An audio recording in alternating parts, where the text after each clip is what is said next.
Okay. Well, thanks for being here, everyone. We have a couple of audience members, and I have a feeling we're going to get a few more as we are doing our introductions.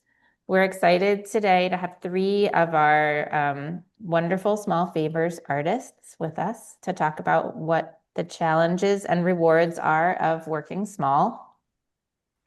I would like to start by telling everyone that I am Jennifer Zwilling. I'm the curator and director of artistic programs here at the Clay Studio.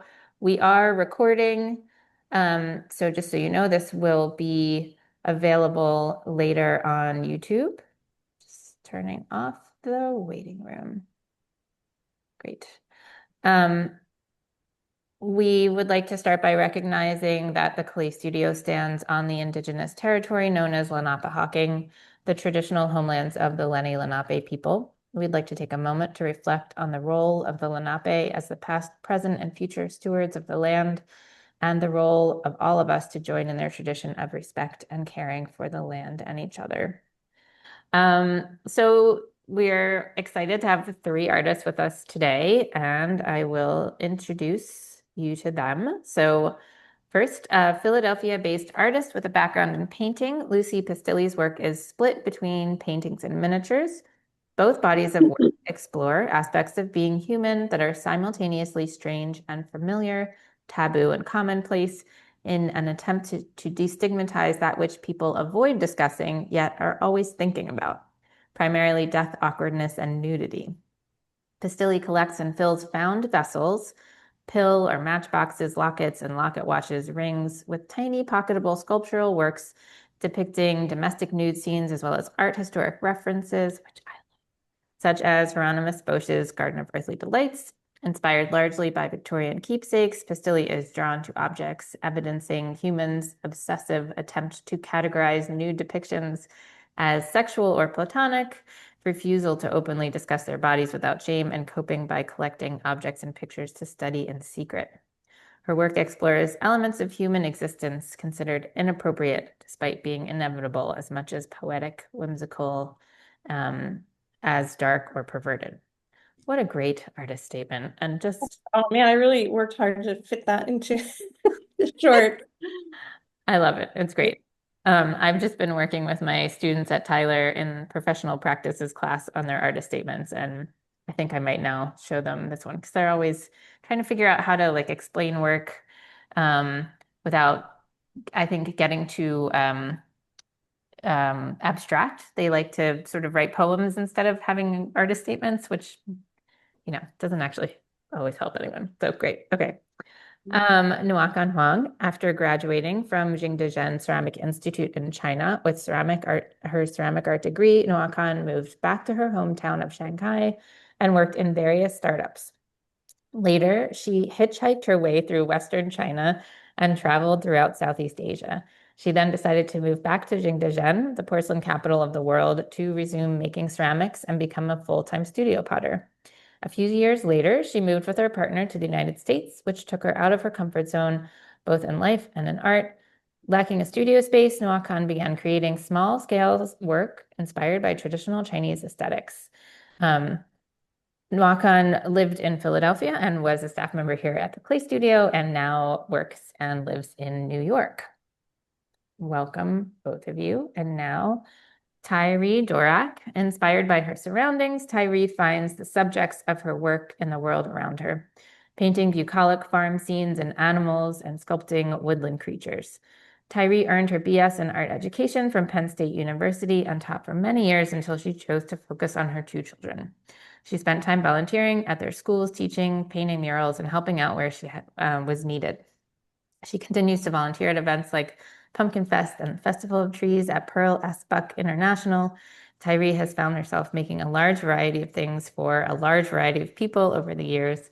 She's made everything from wedding carved pumpkins. Oh, I need a picture of that. To photo backdrops to family trees and portraits. She rarely is working on only one project and often finds herself in the middle of jewelry making, sculpting, and teaching all at the same time. Excellent. Thank you, all three of you, for those wonderful statements. I have to do a weird thing now and turn the lights in this room back on by waving my arms around. So hold on. Great. gonna look amazing on a video. So I am going to start with Lucy, just because she's at the top of my screen, and ask if you can answer the question for us. How and why did you make the brave decision to make your life in art? Okay. Well, I think that for me, I suppose I should give a lot of credit to my parents for just being very sort of passive, but also very open to they've definitely never defined what my brother and I's paths needed to be at all. And they both are enthusiastic about art and did not pursue art as a career. Um, and I think that they got excited about the idea of me doing so, because they got to sort of live vicariously through me and watch me kind of take it more, put more into it than they felt that they were able to.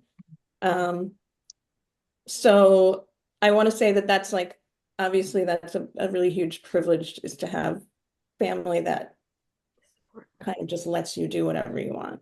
And it allows you to really kind of think about what you want. But that said, I always, just always from the time that I was a little kid, just gravitated toward art and drawing and making and building and reconstructing things. Um, and I think I'm a person who learns through modeling. I have a hard time hearing instructions. My mind kind of wanders. And so it's easier for me to just, pick something up and try it myself. And that sort of hands-on way of learning, I think applies really easily to makers of all kinds. And I think I'm pretty decent at watching things and figuring them out and testing and having some trial and error and learning as I go. Yeah. Um, and so I think that, step one, I was given the space to really think about what I wanted to do. And part two is that um, I just really always liked to make things, and I was never a kid that really enjoyed playing games unless they involved making something. Yeah. Never got into video games. And I had to be like making some project doing I always loved making dioramas um and yeah. That's, So I that's not a suppose surprise.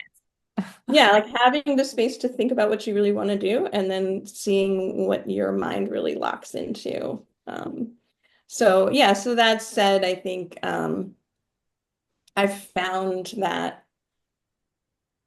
studying art. I have a bachelor's degree. I never pursued a master's, but I found that I learned so many useful skills that have applied to many jobs, which is the life of many artists. But I found that studying art has really taught me how to approach anything and think of it in terms of like having a vision and figuring out how to move forward, researching, you know, teaching yourself things, finding whatever resources you have and applying them.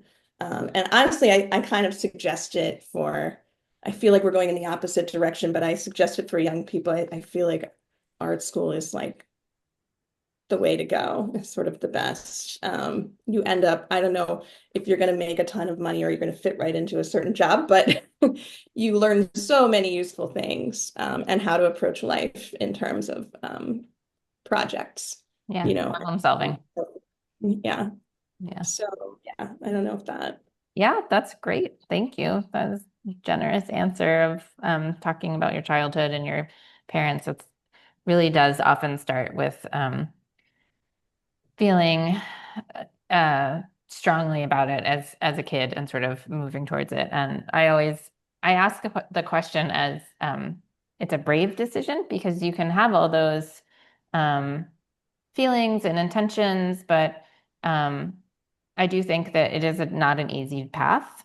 So I just like all the artists we talk to and all the artists who I engage with to be proud of the fact that they made this brave decision because it's like how we're going to figure out all the problems is we need creative problem solvings. I guess I want to add one thing is that I think for some people it feels like even though it's a hard path, it might be the only path. Like it does feel like the world wasn't necessarily the jobs that exist don't necessarily fit with our brains always. And so sometimes many of us have, the best path for us is one that we've sort of sculpted ourselves, Yeah. even if it's a little messy and a lot of work. Right. So Yeah, that's a good point. Thanks. Thanks, Lucy. Okay. Nawakan, will you answer the same question, please? Yeah, speaking of brave decisions, I think mine going into the arts is less of a brave decision, but more of a naive decision because I didn't know how much it takes to become a full-time artist and to live off of your art. Um, like Lucy's parents, my parents are also very passive. I grew up in a very artsy not environment, but I always been very interested in art. So I joined ballet classes, um, drawing classes, violin classes, anything that my parents could afford. And I think they always know that I am following this path.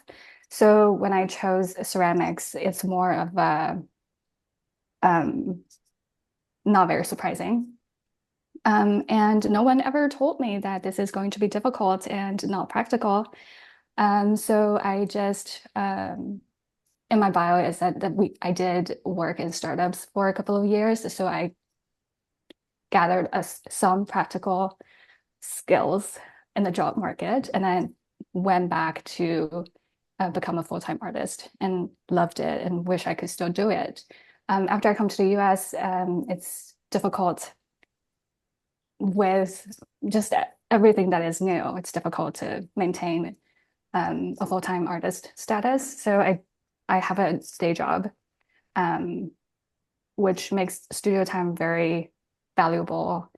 And it's difficult to incorporate studio time on top of a full-time job. But I'm thankful and grateful that I have this passion of art that I could break away from the day jobs and enjoy my freedom in expression and creativity. So Yeah. Yeah. And that's brave too, because you're tired when you're probably done with your day job and you have to like, sort of it's like giving yourself the benefit of spending that time, but it's also hard work and it's also, when you're tired, it's like, it's challenging. So challenging, yeah. another way to be brave. Thank you for your bravery. Thanks, Makan. Okay. Tyree. I think I have a slightly more circuitous route. While art was like always there, my parents were much more involved. They gave me the choice. Well, my dad really wanted me to be an engineer, which is hysterical. And so our compromise is if I went for art education. And um, in some ways, I don't think they knew they were right about that, but I love teaching. And I taught in the public school system, which has its challenges. And now I get to teach privately to adults at Lisa Naples Studio in Frenchtown. And that is so wonderful. And it gives me so much inspiration and joy to be teaching. And so I'm glad that's where that went. But in the meantime, as my not so well written bio indicated, I have done a lot of things all over the place, depending on what's going on in my life. So Nwaka, when you said right now you have to have a J job, I totally understand. And the fact that you keep going is awesome.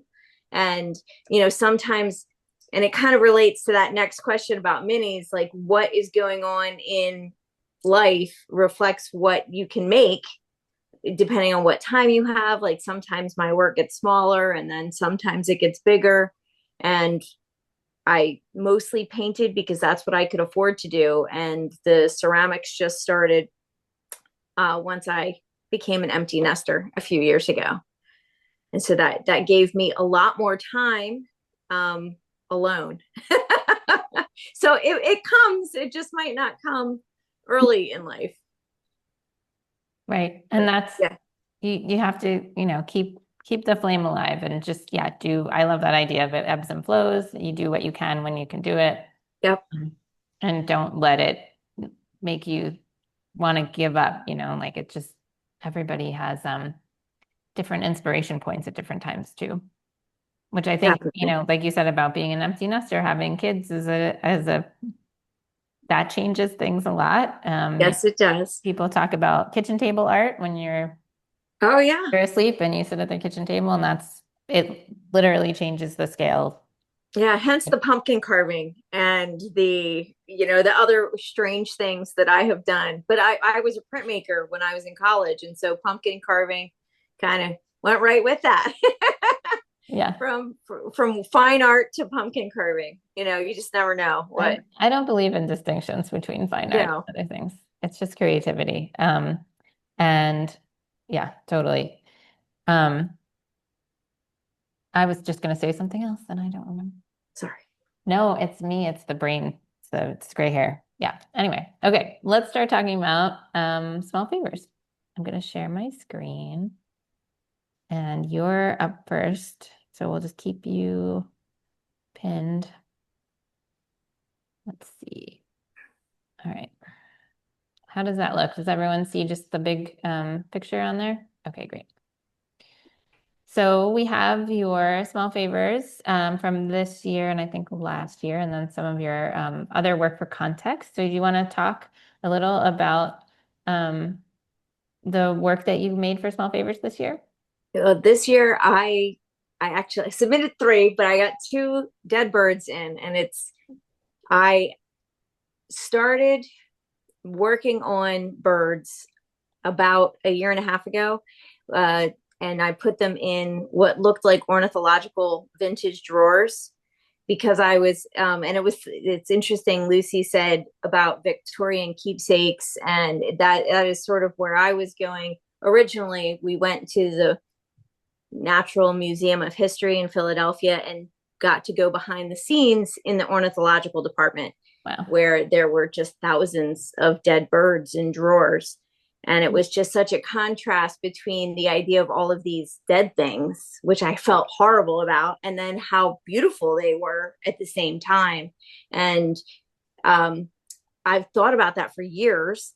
And finally, when it was time to make something that I got to make all by myself, not that anybody had to tell me that they wanted, not a commission, not anything. I started to work on dead birds because I think it's about how something can be beautiful and be gone in order to make room for what is to come, our future, the life, the changes. We change in our lives, and there were things and parts of beauty, but it doesn't mean that they are there forever, and they need to die in order for us to grow and move on. And so this version of the dead birds is the same idea, beautiful things that die, and we can honor that and still move on. But it is pretty funny because friends of mine see it. They're like, are those dead? Those aren't dead. They're not dead birds. Yeah, they're dead. Yeah. Yeah. Yeah. And I think they're really poignant that they're dead. And I love your explanation for that. That's a really interesting, wouldn't have thought about that idea of making space, but yeah, that makes sense. And it ties in beautifully to what you were just talking about. Just things in your life have to move and shift. Right. And I think that is something we, in the hurriedness of life, we tend to forget about those things that we have to leave behind. And it's okay. And I think that was part of my making it, was helping me to accept the things that needed to be left behind. And when I did the drawers, I did like many series of birds, like sometimes 8 in a drawer and all different colors. And I made up all my own Latin names for everything, and invented my own birds. And I was like, I hope nobody who's actually like an ornithologist looks at these. They're gonna say, what made you want to make up your own birds? That's interesting. I actually assigned the birds to like certain things in my life, moments in my life that were a challenge or wonderful, but again, that had passed. And it was hard to do in some ways. Being an empty nester gives me a very different perspective. I feel like, because I have 2 kids, and I spent a lot of my life circling them and being the overprotective mother, I'm sure they would say, and then all of a sudden I didn't have that anymore. They are adults now. And, I spent so much of my life focused on that. And then I was like, oh my gosh. And then after I did it, I realized I called the one piece empty nest. And I was like, that's so cliche, but I think it's so funny. So I did it anyway. Yeah. Yeah. Well, it's funny that it turns out to be like related to the empty nest thing. Yeah. Because they don't seem cliche at all, but it is, there's that connection. And yeah, we had, I think specifically this one of my colleagues was like trying to stand it up on its feet. And I was like, no, it's dead. You have to put it in. And we're like, it's so cute. Can't we just make it be alive? And I was like, no, that's not what this is about. So there's another one of those, which you described beautifully. And the choice of changing the name, this is from last year, right? Mm-hmm. Yeah. So do you want to talk about this one's a little different? This one's like really connected to Lucy's because it has the little I love doing work with found objects. I actually often I like the whole vintage, the idea of taking a vintage object and finding a story in it. Mm-hmm. And that's what this was. I put, this is just about finding just the right thing and, keeping it for yourself. And that's, thinking of myself instead of thinking of others. And that's another thing that took me a long time to realize that's okay sometimes to think about myself instead of everybody else. And so that's what this one was about, all these little crystals and gems inside a little vintage treasure box, something from the past, and all the little pieces that are in there. I love that too. And it's very much both with memories and with objects. I feel that way very often. I'm always like the one picking up too many pebbles from the beach or something. Yes. So these are your other work. So I assume this one is larger. Yes, about 2 feet tall, about 22 inches, I think, tall, and it hangs on a wall. And it was called Jumping for Joy. And so that I did as an example for a class. That's how it started. And just the idea of being able to put animals and things in different positions if you're hanging them instead of using the weight, the gravity when I'm doing ceramics.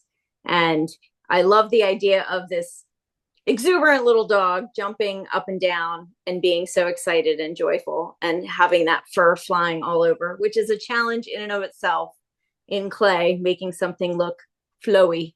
Absolutely. Well, that's beautiful. This is just about running, about the rabbit running and the peeking around. I love my animals as much as I love my the new faces and heads that I've started, but I always go back to the animals, and I like doing something like my birds that is meaningful to me. And then often I have to do something a lot lighter. I have to do something that is just joyful or light and airy in order for me to balance out my making. I don't like to be too intense all the time. That's probably good. But I mean, they all seem pretty metaphorical, your animals. So I'm sure the rabbit running is something about stress. So yeah, well, I feel like that's kind of me all the time. I'm always anxious. And so I do find that comes out in my artwork very often, even though I try not to always have that front and center. But this was my first human portrait. And in the back, the head is hollow with a beehive and lots of bees buzzing around. And and the bird's nest, like that bird that is in the mouth, you can see the back of the bird, and she's in the nest inside and coming out of the mouth. And this was sort of my metaphor for motherhood and the way that I feel like society saw me as being a stay-at-home mom for as long as I was. how I held so still, and people didn't see me anymore. I was like camouflaged in with the surroundings, and the bird coming out of the mouth was about all those times I said something that I felt like I shouldn't have said, but it was already out of the bag. It was out, and you can't put it back in there.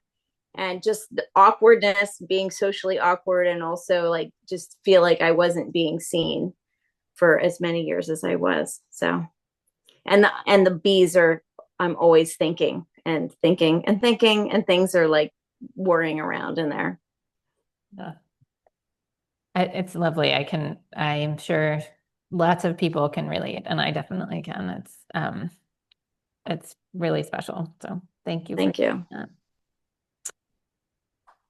And that was just a study of an orchid, and I put it inside a cloche, thinking of preserving things, and that's actually my favorite flower, and I have a really hard time growing them. So I was like, I'm gonna make one out of ceramic, and it's gonna last forever. Yeah.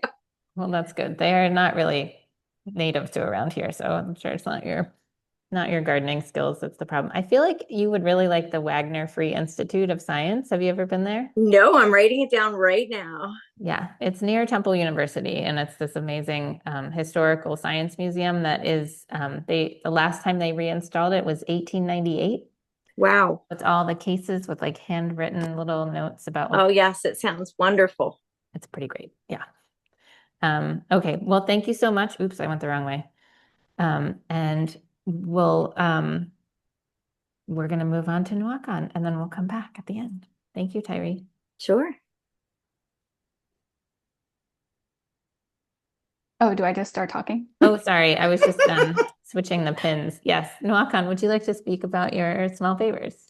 Yeah, first of all, I'm really inspired by Tyree's work, like the amount of narrative in there, and the attention to detail, and the just like the back of the head with bees, and that represents your thoughts is just, I never thought of that way before. And I wish we could see the back of the head in that picture. It was via a site. Yeah, I really like your work. And moving on to my own work.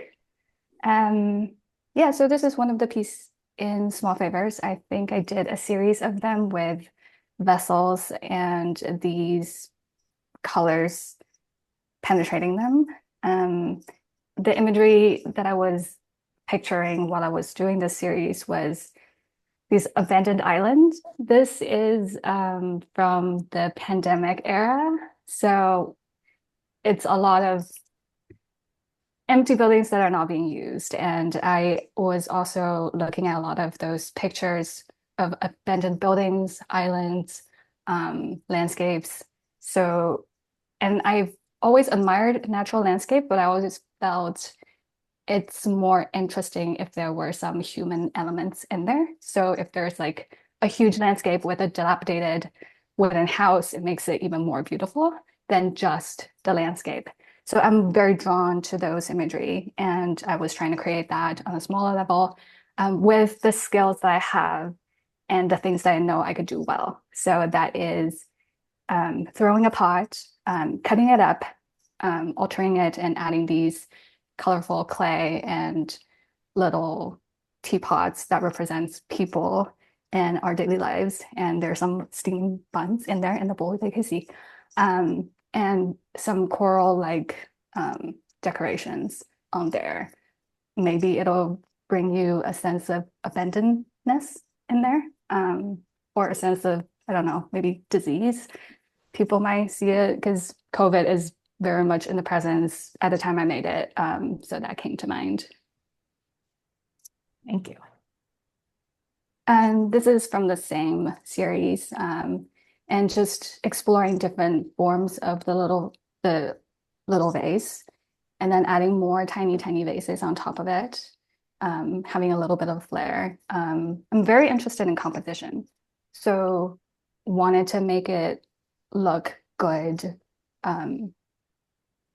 all around, not just from one side, but having it look all around. So I always have the work on a turntable and just constantly turning them and trying out where to place the small, tiny pots, and where to put the accent, the yellow parts.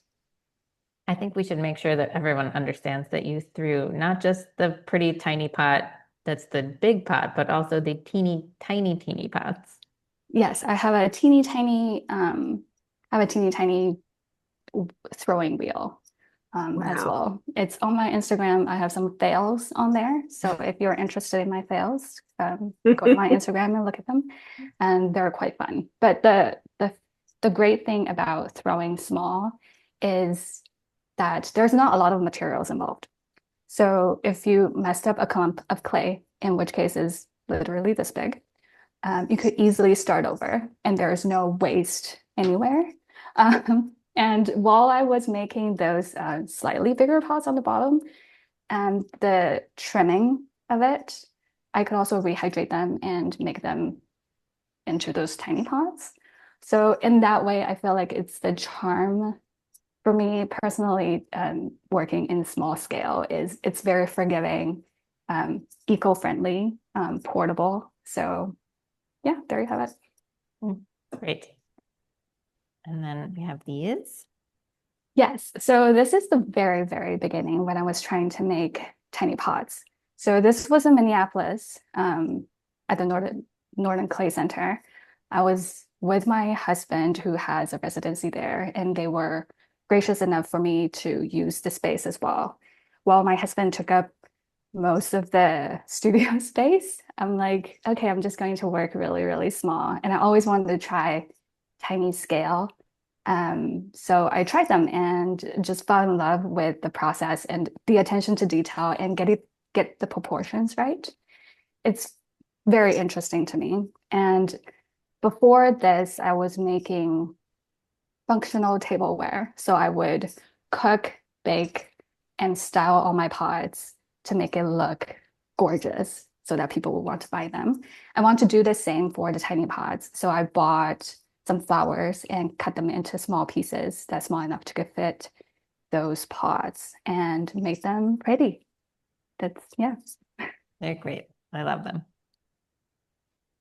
There's the styled tinies. Yes, these are also styled tiny sceneries. So at this point, I am more kind of bored with just making the tiny pots. I thought, okay, it's just a pot, so what? So I want to put them into little situations and trying to make a set for them. So have a base, like have a background, still want to incorporate flowers and trying as much variations and make them look as cohesive as I could. So that's why I did those. Yeah. And trying to mix and match the colors as well. So great. This is a little bit later on. Yeah, so I have a base, I have a background. Now what? I got bored again. So I started experimenting more. And I just one day, because I also had a job at the time, I didn't have the full time to explore and continuously work on ceramics. So the clay is kind of starting to losing its moisture. So I was just messing with it. And then I found this consistency that I really love. It's just so creamy. It looked like ice cream. I wanted to eat it. Don't. Um, so I just started putting them on plaster slabs, and they do stand up. And was just thinking, this looks great. I wonder if it could withstand the shape and just not crack, and just put some little pots on there. So at this point, I was inspired by landscape because I was in Montana.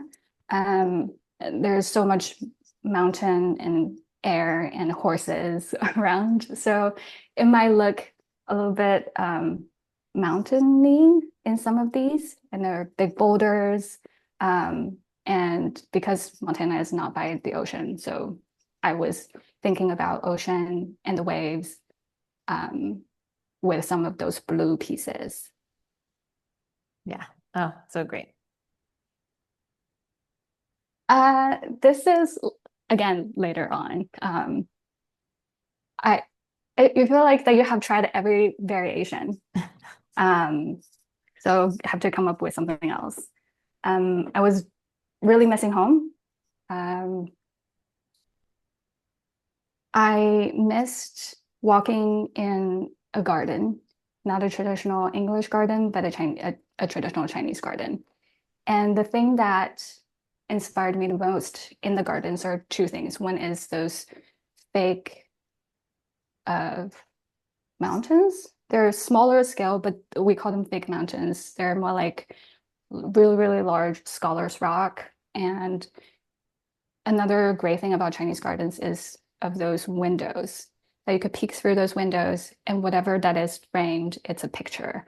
And it's just beautiful and gorgeous. And I wanted to recreate that.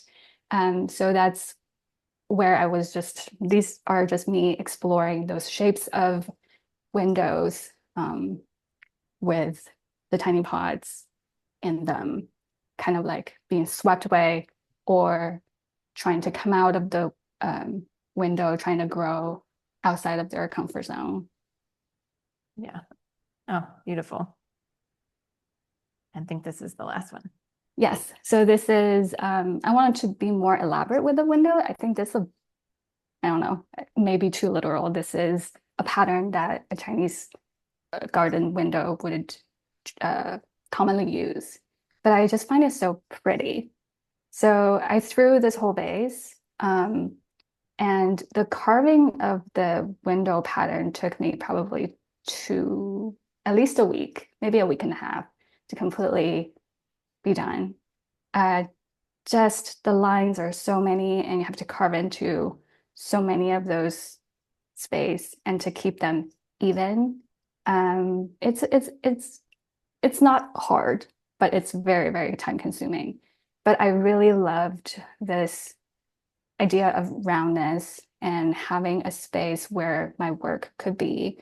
And it's not just the blue parts with the tiny pots, but there's a frame surrounding it as if it was a painting. Yeah. And this is what I am continuing to explore with the frames right now. That's great. It's lovely to see that transition around how you came to this. Thank you, Nakan. Okay. Let's see. Lucy. Unmute myself now. Yeah. I was really enjoying watching your presentations, partially because I didn't have to talk, but also both of your work really resonated with me, especially hearing you talk about the ideas. I mean, Tyree, I think I often think about things that people put in a category as like weird, gross, or morbid, but I'm just trying to talk about something that I think is just normal and part of life. And so that's a conversation I have a lot with my work and with your dead birds. I feel like I just saw them in the show and I was like, oh, I love that. It's a dead bird. I didn't freak out about it, but and also I was thinking, I don't know if you've ever been to the Menil Museum in Houston, but they have this amazing surrealist collection, and in particular is a room that houses all of these objects that surrealists had in their studios. And there's like strings of dead birds. There's all kinds of like weird, cool things. I would highly recommend it if you're ever in that area that you go see that.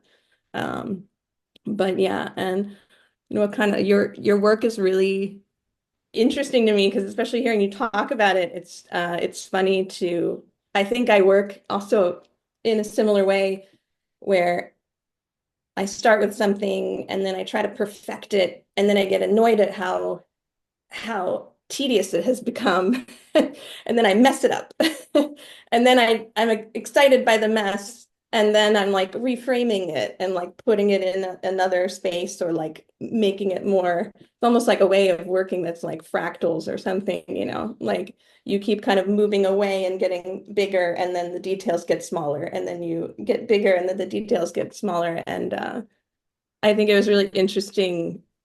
I saw your work also and was drawn to it and thought it was really fascinating to see these kind of surreal, perfect little pots in these weird, kind of after a storm kind of landscapes. And it was interesting to hear your process of going back and forth between making the perfect little thing and then messing it up. So I can relate to that as well.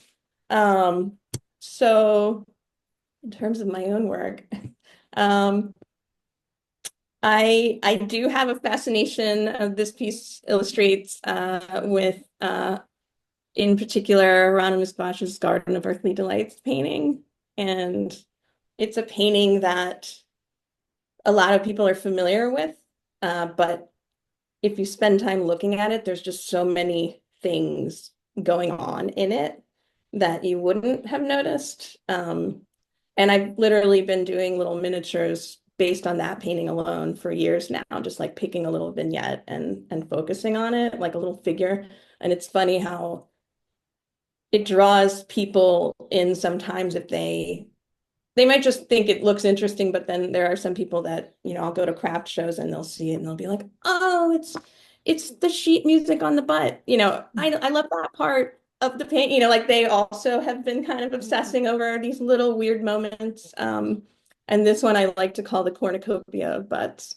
I don't know how else to describe that, but there's just some very odd moments in that painting. And I think I'm drawn to it partially because it's just so wonderful and strange, but also, I mean, it's from hundreds of years ago, and I guess it's meant to be religious paintings. But then I often am just thinking, like, I mean, I suppose these were sort of commissioned to be these religious paintings, but how much were you just having fun with it and just exploring your own, the strange surrealist meanderings in your own brain. And so I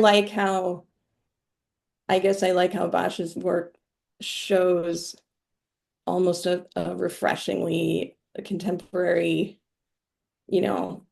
perspective from many years ago to kind of just show basically how people were still just as weird. Yeah, the In many surrealist ways weirder, but did like not have anything on Hieronymus Bosch. Yeah. So yeah, so I guess that's why I keep kind of obsessing over these things. Here's another one, and this was in Small Favors this year. And this is another moment from that painting. And I think some of the moments people remember more, and this is maybe one that they don't remember as much. But the pig with big balls. But it's kind of like beautiful. It's both beautiful and strange, and I'm not sure, again, I'm not sure like why I guess it's symbolic. There are multiple references in that painting that kind of maybe compare humans and pigs. And my husband is obsessed with pigs and he will not eat pork for that reason, because he thinks that they're wonderful and smart. And Okay. Well, they are. they are very smart. Yeah. But yeah, I think sometimes people think of it as like an insulting reference or comparison.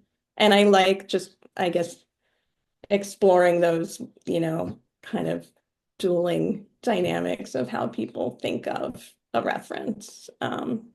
So yeah, so I was sort of drawn to that little moment as well. Yeah. It's another Bosch piece.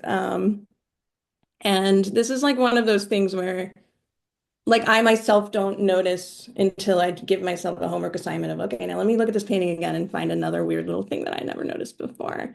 And yeah, I guess this guy is signing his soul over to some kind of creature, like some sort of disembodied figure with a head and legs only. And the creature has been collecting other scrolls with souls signed over and storing them in feet. And there's just like a lot of really strange things going on here. And he's, I guess, signing himself over so that he can be with this pig nun that he's maybe in love with. You can kind of make up the story. Well, Um, yeah. So can you talk about like the first time that you found one of these little boxes and thought, I know what I'm gonna do with this? Because oh yeah, so I could talk about this is little where the box. tiny thing Yeah. started. Well, Yeah. I guess Tyree talked about, having these found objects and keeping I think sometimes I made these little things for myself. And then I didn't start really thinking to sell them until I started making a bunch of them and people were sort of interested. Um, and so now I do kind of have to let them go. Sometimes I do become a little attached to some of them, but yeah, I've always been a found object person, and a trash picker and a flea marketer. And I was drawn, as I mentioned, to this Victorian practice of like wearing or keeping like little tiny things in a little vessel so that you can like, I don't know, study it or remember someone, or it's like sometimes there's like also during the Victorian era, you know, porn had a really big kind of boom, and it's always so intriguing to me that like, that we all have naked bodies under our clothes, and yet we still have to like carry this little tiny picture of a naked thing, and it gets all excited, to just like look at it. It somehow denies just a really normal thing that we all have and experience. But it's kind of hilarious. It's like kind of describes what it means to be a person, is to put things in little boxes and decide, what context they should have. And so I started collecting these little boxes to kind of replicate that experience, like these little moments. And, they're not necessarily meant to be pornographic. I mean, they could be sexual or not, but this idea of like these little domestic moments or little artistic moments, um, things that we could relate to, but we maybe could open the little box and have a little moment to ourselves in our day, was appealing to me. I have a number of bathing scenes as well. And I mean, the little cats, part of it was also just, like the tiny pot making. I just got really into like making this perfect little cat and adding the details and applying, like just it became like an assignment for me. Like now, how tiny can I get? How much detail can I put in even a smaller and smaller vessel? Mm. Um, and I am a painter, and so sometimes these things allowed me to be a little more silly than I am with my paintings, which are pretty much all about death. So like these are like, oh, I'm gonna have fun with nakedness with these. And so there's still a bit of that thinking and overthinking about what it's about, but also they're supposed to be fun. And here was an older version of the cornucopia buds that I did In uh, the perfect container. in a laxative tin, which seems sometimes I find the boxes and it's like, oh, this would be perfect for that specific little vignette. So yeah, and it also gives me an excuse to hoard things. Yeah. Whenever That I was go good. out, I'm looking for little boxes and Like, oh lockers. no, this is for my work. I have to keep this. Yeah, Yeah. yeah.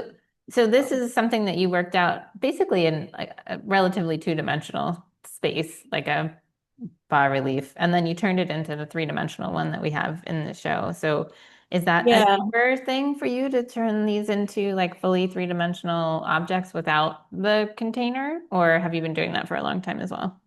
Yeah, I'm not really sure where that's, I mean, I guess I like the constraint. So with small favors, it's nice to have the constraint of like it has to fit in this cube. And I think it's just really hard to be a person whose mind wanders a lot. To just be like, make a piece of art and it can be anything, and it's just so overwhelming that you're just, it's stifling in a way. Yeah, You already know parameters are like a good so thing. many options. So it's nice to have the assignment that you have to fit something in and try to create depth with as little space as you can. Mm. So it has been nice to be able to think about all sides. Although when you're working from a painting as a reference, I had to invent the other side of that Bosch piece because it didn't exist. So, and I thought it was interesting that you guys had it in the show on the side that I made up. So I was like, well, I guess I did a decent job. But yeah, trying to fill in those details. I had to like imagine what the other side might look like and what little details might be there. Yeah, Um, you miss things if you only see one side. Oh, that's the same one again. A little bit bigger. oh, Yeah, I think maybe you had put I the did. first, Yeah, sorry. because it Okay. had, And there's the other one. Yeah. and this one had been a previous small favors as well.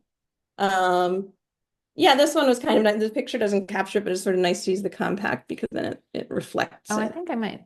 Oh no, I thought I had the picture of it closed. I guess I don't. Oh yeah, the mirror reflection. Absolutely. Yeah. Um, And then we have two of your kind of printmaking. I thought maybe you'd want to talk oh, okay, about yeah. that So kind of. these are pieces that I did. I did an apprenticeship at the fabric workshop. Um, and as I mentioned, the two-dimensional work I do is has been just pretty consistently about death and decay. And I do kind of also relate to that idea that you talked about, Tyree, where it's it doesn't have to be, I mean, yes, it's sad, but it doesn't have to be like morbid because it is, first of all, it's gonna happen. So we should just get used to this idea, right? But also, it does, dying makes room for more things, and that is a beautiful thing. So, it shouldn't be something that we shy away from so much, or at least don't allow it into our thinking and our conversations. And it bothers me that it is so hard to talk about it. And especially as the older you get, the more it's in your face. So yeah, so this piece was my larger print that I did. If you do an apprenticeship at Fabric Workshop, you do two prints. One is for one color screen, and the other is for three screens. And this is a piece that is I started doing a series where I'll pick a kind of iconic figure from history and then show them using these iconic photos that people have taken in things like Vogue magazine and things that familiar images or stills from movies, and then show it kind of in a state of decay. But I'm not going for like zombie, I'm going more for just like the way a photograph decays, or just referencing the patterns that, the kind of beautiful patterns and colors that fungi have, as they reclaim things and bring new life to them. And so this is Sidney Poitier, but he's one of a series of people that I had selected. And the basis of the selection of him was, I mean, a lot of the people I choose, I try to choose people that I'm like, I don't think anybody hates this person. Because I don't want to like choose somebody that's too, it's about death, and I don't want it to turn into like I'm trying to destroy this person. I try to choose people that are sort of neutral ground, that allow that concept to be reflected on in a more neutral way. Because I'm not trying to attack people by killing them and putting decay on them. So yeah, and I think he's a very iconic kind of figure and a beautiful person. So I brought with this piece, I had done it last spring, and I tried to bring the colors of spring into the piece, in particular with like newly grown, mosses and things like that are this really vibrant, strange kind of chartreusey green. Um, so that Great. was that. And the other piece was about the death of Mickey Mouse that you had shown before. Oh, the Who, uh, his copyright expired for the original Mickey. yeah. And so he was kind of open for it. But I thought it was sort of a funny reference that like we had captured him into this cartoon world, and he finally got to just die and be a real mouse. Yeah. And so I tried to re-represent him as like, although the scale of the print, people think it's a rat. So like kind of messes with my run. But yeah, but I tried to just give him the honor of just dying like a regular mouse, like a real mouse can, and being able to leave. So I love that it. was that piece. That's great. Wonderful. We're kind of at the end of our time, but I want to make sure that if anyone in the audience has a question, that they are welcome to ask it. You can take yourself off mute, or you can put it in the chat. And I'm just going to ask each of you to reflect on you've all talked really beautifully about making things that are small and kind of why you're doing that. I think the idea that Tyree is making really large things, and then for small favors, like you really had to find like almost the smallest thing that you've made in this other context and think about it that way. Noakan is for a long time has been working small completely, although that wasn't always the case. And then Lucy, that your art practice is kind of grounded in painting and image making. And then you sort of, in my mind, you like allowed the three-dimensionality of these little things fitting in to kind of grow into three-dimensional objects. So anyway, that's my sort of take on how you've all kind of gone through this like large, small process. But maybe each of you can say what you love about making work for small favors. Or maybe what you don't like about it. I guess you shouldn't assume that you love it. I can say Okay. that for the first time I have glasses in like my whole life. And boy, did that change making things small. Oh, okay. Not being able to see as well and having different challenges in that way. Things I used to be able to do that I can't do anymore. But small is, I still love the idea of playing with scale. And in fact, I didn't send any, but I also make silver jewelry, and I use metal clay, and I make teeny weeny things with that, like much smaller, like teeny weeny. So Are your earrings that you're wearing? no, these are from a friend. I should have worn my own. But yeah, it's making them small in the silver clay is something that I've done for a long time, but things are definitely changing now that I can't see. So that's it. Well, you have superpowers now because glasses give you superpowers. All right, I'm gonna focus on that. Yeah, totally. Okay, thanks, Tyree. How about you, Noakan? The thing I love about small items is that from just today's discussion, I feel like everyone, at least the three of us, both have a story to tell in each and every one of those pieces. It truly is a narrative. And what drew me to miniatures at first was that you kind of have this God-like view, that you have this ability to see it all in a very limited amount of space, and you get to create a world, and it's contained in this small cube. It reminds me of just any book, any novels that can you imagine, like in those a few inches contains so many people's lives and their stories. And it kind of just have me drawing similarities with that. We are creating a world and we are creating stories within that small cube. So that is, I think, the power of that miniature could bring, and the enjoyment that we could bring people as well. That's lovely. That was lovely. Thank you, Noakan. How about you, Lucy? Yeah, I guess I do also like that. I don't know if I think of myself as a god, but I get the reference. I like that even though it's a small space, the options are kind of limitless because you can just keep adding more and more detail.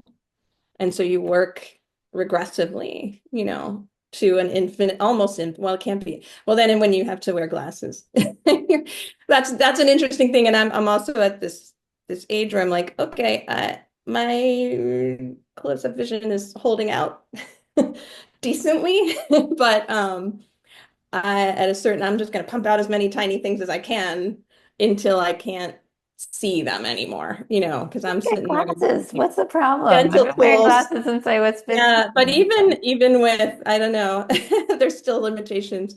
But I like the idea of kind of like fighting maybe that could be applied to life in a way too, like fighting the repression and limitation around you by appreciating how infinite and how beautiful like just what you have is, and there's something like meaningful about that. And I think that's really appealing to a lot of us like right now, and also like especially during the pandemic, like people were like doing amazing things with their homes because, they couldn't go out. So they were like, I'm going to make everything I need in my home. And oh my gosh, I didn't even realize I had the space to put, even if not a large home, like I have both an office and a gym and, and we'll make it convertible so that, it could be one thing or the other. And I think thinking regressively like that, like how much can I appreciate the space that I have, and the materials that I have without needing more and more and more is a very appealing thought in today's world. Wow. All three of you, incredibly thought-provoking and beautiful comments. It's really an honor that I get to talk to artists all the time, and this has really been amazing. And I love small favors because it does seem to really inspire people into these, you're forced to look at these small things. I love that you said that the options are limitless, Lucy, because like so many people see small things and they think, oh, well, that's a limitation and I have to, sacrifice to be in that small space. But no, you just have to apply your creativity and think of it in a different way. So I'm really glad that we recorded all of that because I almost want to like go back and I tried to take notes, but write down exactly what all three of you said. Definitely words to live by and to be inspired by. So thank you so much. Thank you. You guys are really cool, and I'm honored to be on this little short list with you guys. Yes, thank you. I'm so excited that I got to meet some new artists, new to me, not new, but new to me. And thank you for having me. This has been so much fun. Well, Yeah, thank you for having me. And I'm also seeing names that I used to work with, and I'm really, I wanted to talk to you after this or over the weekend and really miss you guys. And yeah, thanks again for having me here. great. Well, we miss you too. Next year's the 20th anniversary. All three of you are invited. Please be participating artists next year. We're excited to see what you're going to make for the 20th. Okay, have a good day. Come visit us in person. Goodbye. See you later, Bye. everybody. Thank you.